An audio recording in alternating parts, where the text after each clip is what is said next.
Hello friends, welcome back to my channel. Telugu grammar అనేది part 1 చేశానండి. అలాగే ఇక్కడ పార్ట్ 2 అనేది చేస్తున్నాను. అలాగే ఎవరైతే పార్ట్ 1 చూడలేదో వాళ్ళు కంపల్సరీగా పార్ట్ 1 చూడండి. అలాగే కొత్తగా నా ఛానల్ని చూసేవారికి సబ్స్క్రైబ్ చేసుకోండి. ఇక్కడ మనం పార్ట్ 2లో వర్గయుక్కులు అంటే యుక్కు అంటే జత అండి. జత లేదా రెండు అనే అర్థం. వర్గాక్షరాల్లో సరి సంఖ్యలో ఉండే అక్షరాలు ఇవి వర్గ ద్వితీయ చతుర్థాక్షరములు. ఇవి మొత్తం 10. అవి ఏంటండి? ఖ, ఘ, ఛ, ఝ, ఠ, ఢ, థ, ధ, ప, బ. ఇవి మొత్తం 10. అంటే వర్గ ద్వితీయ చతుర్థాక్షరములు అంటే కా ఉందండి, ఖ, గా ఉంది, ఘ అంటే ద్వితీయ చతుర్థాక్షరములు. వీటిని 10 ఉందండి. 10 అంటే వర్గయుక్కులు ఎన్నండి? 10. అలాగే అనునాసికములు. నాసిక అంటే ముక్కు. ముక్కు అని గుర్తుపెట్టుకోండి. నాసిక అంటే ముక్కు. ఈ ముక్కు సహాయంతో పలుకుబడినవి అనునాసికములు. ముక్కుతో సహాయంతో పలుకుబడినవి అనునాసికములు. 5 వర్గముల్లోని చివరి అక్షరాలు అనునాసికములు. 5 వర్గములలోని చివరి అక్షరాలు అనునాసికములు. మనం వర్గాలు కావర్గం, గావర్గం ఇవి మనం నేర్చుకున్నాం కదండి. దీంట్లో ఏంటంటే జ్ఞ, ఇని, అణ, నా, మ. ఇన్య, ఇని, అణ, నా, మ. వీటిని ఏమంటారండి? అనునాసికములు. ఇవి ఎన్ని? 5. అలాగే అంతస్తములు అంటే స్పర్శములకు ఉష్మములకు మధ్య ఉండు అక్షరములు. స్పర్శములు మనం నేర్చుకున్నాం పార్ట్ 1లో. అలాగే ఉష్మములు అంటే మనం ఇప్పుడు నేర్చుకోబోతున్నాం. ఉష్మములు ఊది పలుకబడేవి, అది నెక్స్ట్ నేర్చుకుంటాం. అంటే స్పర్శములకు ఉష్మములకు మధ్య ఉండు అక్షరములు అంతస్తములు. ఇవి 6. ఇవి ఎన్నండి? 6.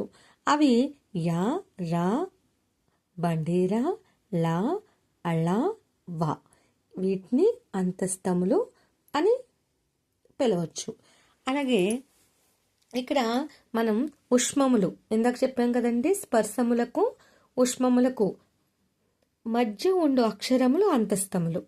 ఇక్కడ ఉష్మములు అంటే ఏంటండి?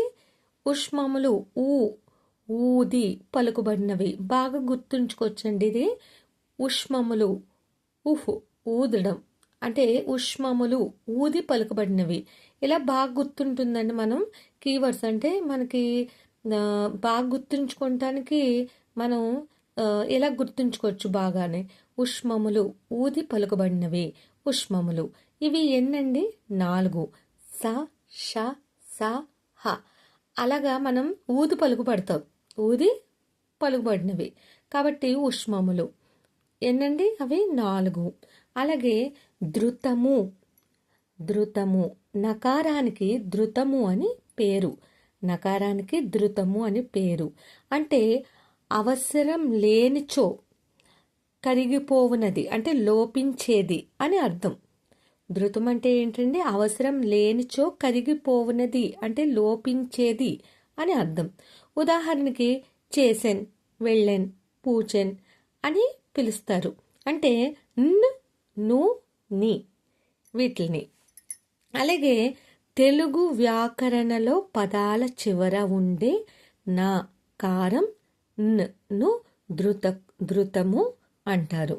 అంటే ఈ తెలుగు వ్యాకరణంలో పదాల చివర ఉండే నాకారం ను ధృతము అంటారు.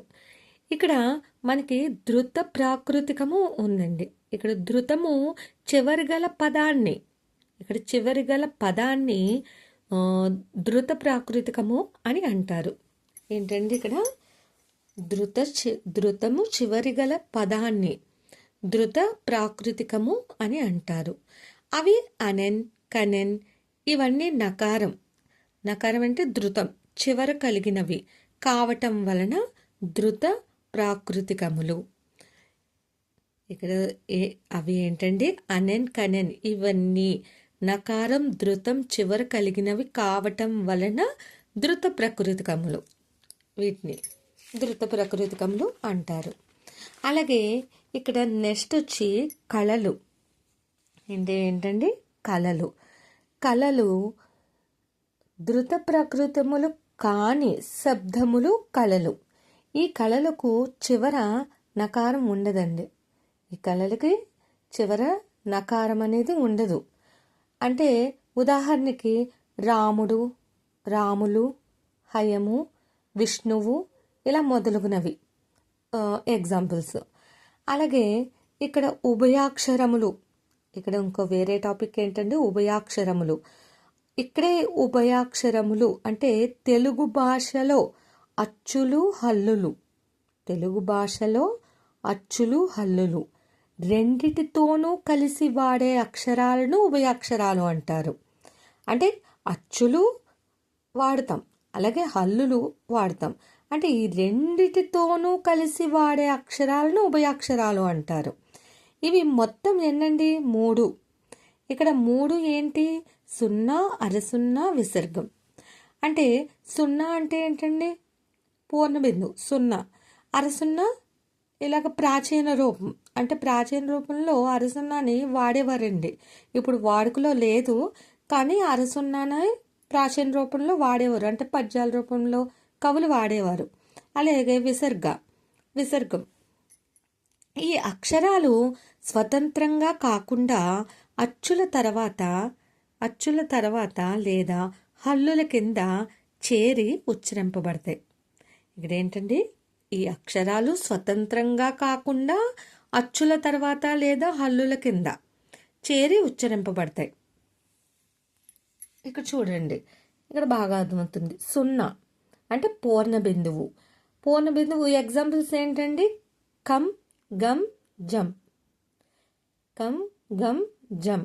గంట అని ఇలాగా 0తో పూర్ణ బిందువుతో మనకి ఈ విధంగా ఏర్పడతాయి.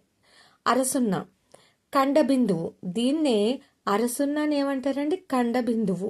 ఇది ప్రాచీన తెలుగులో ఎక్కువగా వాడేవారు. చెప్పాను కదండి, ప్రాచీన తెలుగులో ఎక్కువగా వాడేవారు. ప్రస్తుతం వాడకం తగ్గిందండి. ఈ అరసున్నది వాడకం అన్నది తగ్గింది. ఉదాహరణకి చిగురు, ఇక్కడ అరసున్న వేసి బోడి అని పెట్టారు. అంటే ఇది మనకి ప్రాచీన కాలంలో వాడేవారండి ఇలాగా. అలాగే విసర్గం. ఇక్కడ హాహాకారము అంటే అంతః అహకారము అనేది వస్తుందండి విసర్గం. అంతఃపురము, దుఃఖం. వీటిని అచ్చులు హల్లులు అంటే అచ్చులు హల్లులు రెండిటితోనూ సంబంధం ఉండడం వల్ల ఉభయ అంటే ఏంటండి? అచ్చులు హల్లులు రెండు మాట. రెండు అనే అర్థం వస్తుందండి మనకి. ఇక్కడ ఏమని వస్తుందంటే రెండు అనే అర్థం వస్తుంది. అంటే ఉమ్మడి, అంటే ఈ అచ్చులు హల్లులు ఉమ్మడిగా అక్షరాలు అని పిలుస్తారు. అంటే ఉభయ అంటే రెండు లేదా ఉమ్మడి అక్షరాలు అని పిలుస్తారండి. ఇక్కడితో మనకి ఈ టాపిక్ సెకండ్ టాపిక్ అన్నది మనకి కంప్లీట్ అయిందండి. పార్ట్ 2 అనేది కంప్లీట్ అయింది. అలాగే ఇప్పుడు నెక్స్ట్ పార్ట్ 3 నేను ప్రిపేర్ చేస్తానండి. అలాగే మీరు పార్ట్ 1, పార్ట్ 2 ఇలాగా మీరు కంటిన్యూగా చూస్తే మాత్రం మీకు చాలా యూజ్ అవుతుందండి. కాబట్టి మీరు నా ఛానల్ని కొత్తగా చూసేవాళ్ళు సబ్స్క్రైబ్ చేయండి కంపల్సరిగా. అలాగే లైక్ చేయండి, నాకు సపోర్ట్ చేయండి. నేను సపోర్ట్ చేయడం వల్ల మీకు మరిన్ని వీడియోస్ మీకు నేను అందించడం జరుగుతుంది.